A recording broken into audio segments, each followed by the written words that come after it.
Graphics বাজার থেকে single প্রোডাক্টগুলো কীভাবে ক্রয় করবেন। প্রথমে যে কোনো একটি প্রোডাক্টের উপরে, যেমন এখানে মাদ্রাসা বাণী ব্যানার, অর্থাৎ হেডিংয়ের উপরে ক্লিক করার পরে এরকম একটা উইন্ডো আসবে। উইন্ডো আসার পরে এখানে গো মেম্বারশিপ এবং গো প্রিমিয়াম। গো মেম্বারশিপ হচ্ছে যারা প্যাকেজ ক্রয় করতে চান, আমাদের 3টি প্যাকেজ রয়েছে। আর যারা সিঙ্গেল প্রোডাক্টগুলো ক্রয় করতে চান, এখানে গো প্রিমিয়ামে ক্লিক করবেন, তাহলে সিঙ্গেল প্রোডাক্ট ক্রয় করতে পারবেন।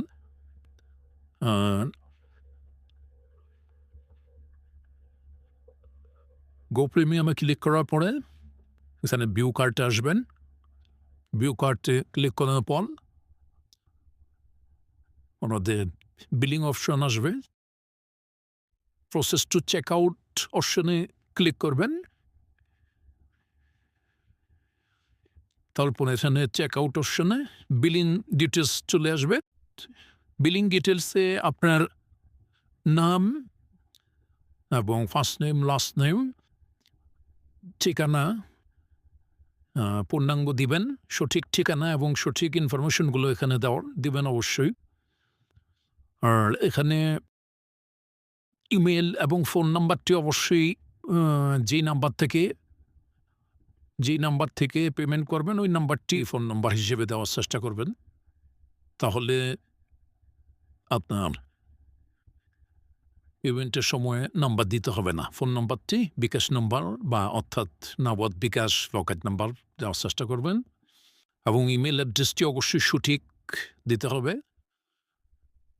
ইমেইলে আপনার ডিটেলসগুলো চলে যাবে কোনো প্রোডাক্ট ক্রয় করার পর, অথবা পরবর্তীতে লগ ইন করার ক্ষেত্রে ইমেল লাগবে।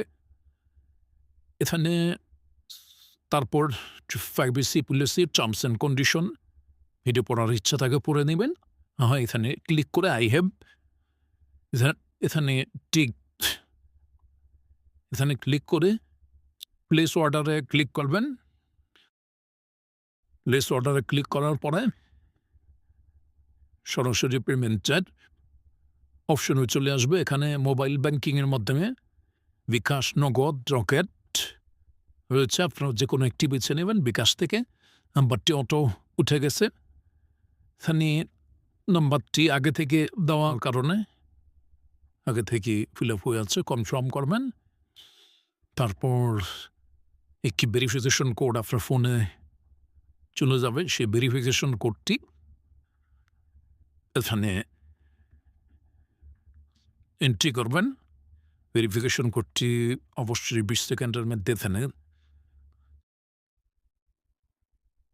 এন্ট্রি করার পর কনফার্ম অপশনে ক্লিক করবেন। তারপর পাসওয়ার্ডটি ক্লিক করবেন। তারপর বিকাশ পাসওয়ার্ডটি এখানে সেট করবেন। বিকাশ পাসওয়ার্ড সেট করার পরে এখানে 10 সেকেন্ডের মতো অপেক্ষা করতে হবে। সরাসরি সোর্স ফাইলটি 10 সেকেন্ডের মধ্যে চলে আসবে।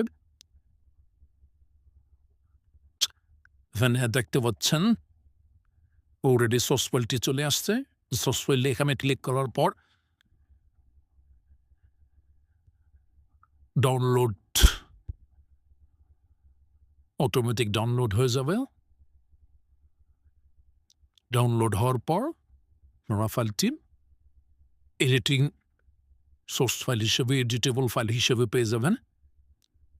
জিপ ফাইলটিকে আমি জিপ করে নিলাম।